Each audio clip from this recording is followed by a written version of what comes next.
Malam, selamat siang. Saya Irma Angelika Blegur dengan NIM 2103030092, Studi Sosiologi, Fakultas Ilmu Sosial dan Ilmu Politik. Terima kasih atas waktu yang diberikan. Saya akan membacakan revisi buku dasar-dasar politik saya. Yang pertama, perkembangan dan definisi ilmu politik. Perkembangan ilmu politik cukup pesat berdampingan dengan ilmu lainnya yang saling mempengaruhi kehidupan sosial di sekitarnya. Jika ilmu politik ditinjau secara luas, yaitu sebagai pembahasan secara rasional dari berbagai aspek negara dan kehidupan politik, maka ilmu politik dapat dikatakan jauh lebih tua daripada umurnya. Dari itu juga, ia sering dinamakan ilmu sosial yang tertua di dunia dengan taraf yang bersandar kepada sejarah dan filsafat. Seperti yang sudah kita dapat pada bangku pendidikan sebelumnya, tentang misalnya negara Kertagama yang ditulis pada masa Majapahit sekitar abad ke-13 dan abad ke-15 Masehi dan Babat Tanah Jawi. Begitu juga dengan negara-negara lainnya yang mempunyai sejarah tentang ilmu politik dengan perkembangan yang meningkat semakin pesat sesuai dengan masanya. Pada masa berikutnya, ilmu-ilmu sosiologi banyak memanfaatkan ilmu-ilmu sosial banyak memanfaatkan penemuan dari antropologi, psikologi, ekonomi, dan sosiologi. Dengan demikian, ilmu politik telah dapat meningkatkan mutu dengan banyaknya cabang-cabang dari ilmu sosial. Hal ini juga telah mengubah wajah ilmu politik menjadi ilmu yang terpandang yang perlu dipelajari dalam kehidupan politik. Poin kedua, ilmu politik sebagai ilmu pengetahuan atau sains. Ada banyak argumen yang mempertanyakan bahwa sebenarnya ilmu politik merupakan suatu ilmu pengetahuan atau bukan. Berdasarkan eksperimen yang dilakukan, ilmu-ilmu eksakta dapat menemukan hukum-hukum yang dapat diuji kebenarannya. Karena dari itu, jika definisi ini dipakai sebagai patokan, maka ilmu politik serta ilmu lainnya belum memenuhi syarat karena sampai saat ini belum ditemukan hukum ilmiah seperti itu. Oleh karena itu, pada awalnya para sarjana ilmu sosial cenderung merumuskan definisi yang bersifat umum.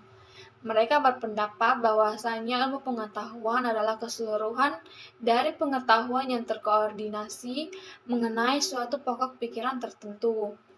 Karena itu, apabila perumusan ini dipakai sebagai patokan, maka ilmu politik boleh dinamakan suatu ilmu pengetahuan. Di balik ilmu politik yang sudah diakui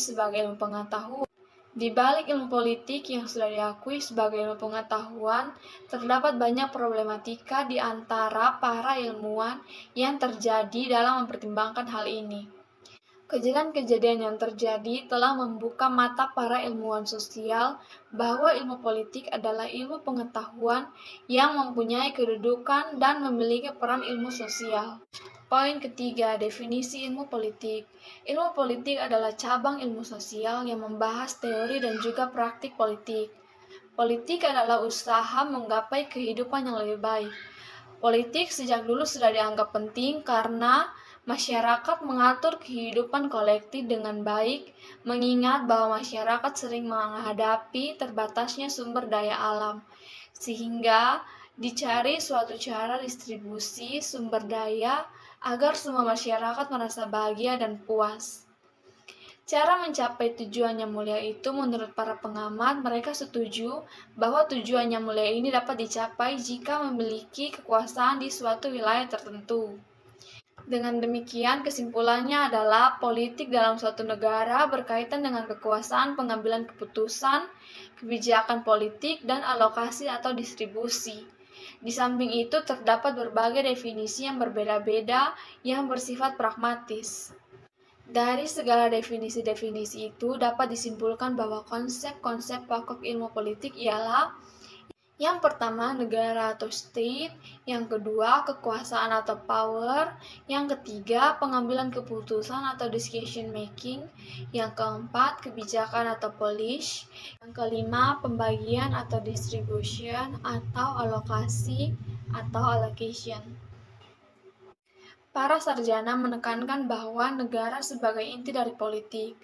Ada juga definisi dari Roger F. Soltau, misalnya dalam bukunya yang berjudul Introduction of Politics mengatakan bahwa ilmu politik mempelajari negara dan lembaga-lembaga yang menjalankan tujuan-tujuan itu, hubungan antar negara dan warganya, serta hubungan antar negara. Definisi juga datang dari J. Barents dalam ilmu politik, bahwa ilmu politik adalah ilmu yang mempelajari kehidupan bermasyarakat dengan negara sebagai bagiannya. Ilmu politik mempelajari negara dan bagaimana negara tersebut melakukan fungsinya. Poin kelima, kekuasaan. Kekuasaan adalah kemampuan seseorang atau suatu kelompok untuk mempengaruhi perilaku seseorang atau kelompok lain sesuai dengan keinginan para pelaku. Sarjana yang melihat kekuasaan inti dari politik beranggapan bahwa politik adalah semua kegiatan yang menyangkut masalah memperebutkan dan mempertahankan kekuasaan. Biasanya dia dianggap bahwa perjuangan kekuasaan atau power struggle ini mempunyai tujuan yang menyangkut kepentingan seluruh masyarakat.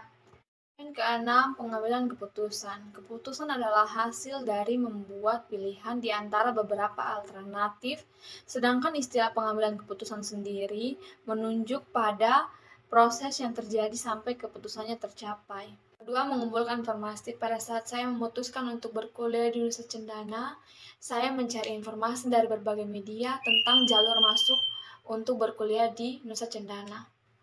Yang ketiga, menimbang semua faktor. Sebelum saya memilih untuk berkuliah di Nusa Cendana, saya sudah memikirkan berbagai macam faktor. Kerugian, keuntungan yang bisa saya dapat jika saya berkuliah di Nusa Cendana dan di universitas lain. Keempat, melaksanakan pengambilan keputusan seperti yang tadi saya sudah jelaskan pada poin kedua, yaitu mengumpulkan informasi. Saya mencari informasi tentang jalur masuk ke dalam Nusa Cendana, yaitu ada SNMPTN, SBMPTN, dan Mandiri. Saya melakukan ketiga hal ini, jalur masuk ini, agar saya dapat menjadi mahasiswa di Nusa Cendana. Pertama adalah evaluasi setiap keputusan. Dalam hal ini, kita mengevaluasi apa yang telah kita putuskan, apa yang telah kita rencanakan, telah tercapai atau tidak. Dalam konteks saya sudah tercapai menjadi salah satu mahasiswa di Universitas Nusa Cendana dengan prodi sosiologi. Ketujuh, kebijakan umum. Kebijakan adalah suatu kumpulan keputusan yang diambil oleh seorang pelaku atau kelompok politik dalam usaha memilih tujuan dan cara untuk mencapai tujuan itu. Pada prinsipnya, pihak yang membuat kebijakan-kebijakan itu mempunyai kekuasaan untuk melakukannya. Dalam konteks saya sendiri, saya sebagai seorang pelaku pribadi yang membuat keputusan untuk menjadi salah satu mahasiswa di Universitas Nusa Cendana. Saya memiliki 3 jalur masuk, yaitu SNMPTN, SBMPTN, dan Mandiri. Dalam ketiga jalur itu, saya mencoba segalanya untuk mencapai tujuan itu. Dalam artian, saya telah melaksanakannya untuk mencapai suatu tujuan, yaitu menjadi mahasiswa di Universitas Nusa Cendana. Sarjana juga menekankan bahwa aspek kebijakan umum menganggap bahwa setiap masyarakat mempunyai beberapa tujuan bersama. Cita-cita bersama ini ingin dicapai melalui usaha bersama, dan untuk itu perlu ditentukan rencana-rencana yang mengikat yang dituang dalam kebijakan oleh pihak yang berwenang. 8. Pembagian atau alokasi. Pembagian dan alokasi ialah pembagian dan penjatahan nilai-nilai dalam masyarakat. Sarjana menekankan bahwa pembagian dan alokasi ini beranggapan bahwa politik tidak lain dan tidak bukan adalah membagikan dan mengalokasikan nilai-nilai secara mengikat.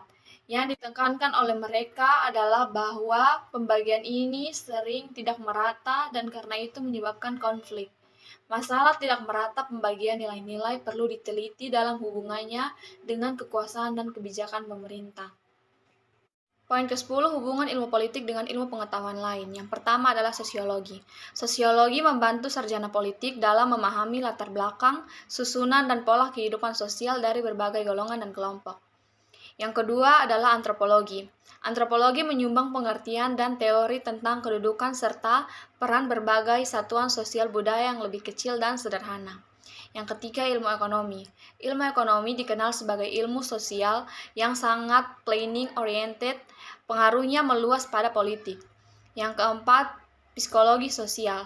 Psikologi sosial adalah pengkhususan psikologi yang mempelajari hubungan timbal balik antar manusia dan dengan masyarakat, khususnya faktor yang mendorong manusia untuk berperan dalam ikatan kelompok atau golongan. Yang kelima, geografi. Faktor-faktor yang berdasarkan politik seperti perbatasan strategis, desakan penduduk, daerah pengaruh juga mempengaruhi politik. Geografi mempengaruhi karakter dan kehidupan nasional dari rakyat. 6. Ilmu hukum. Mengatur dan melaksanakan undang-undang adalah kewajiban negara. Jika ahli hukum melihat negara semata-mata sebagai lembaga atau organisasi hukum, maka seorang ahli ilmu politik memandang negara sebagai asosiasi atau sekelompok manusia yang bertindak untuk mencapai tujuan bersama. Sekian revisi buku Dasar-Dasar Logika saya. Terima kasih dan selamat siang.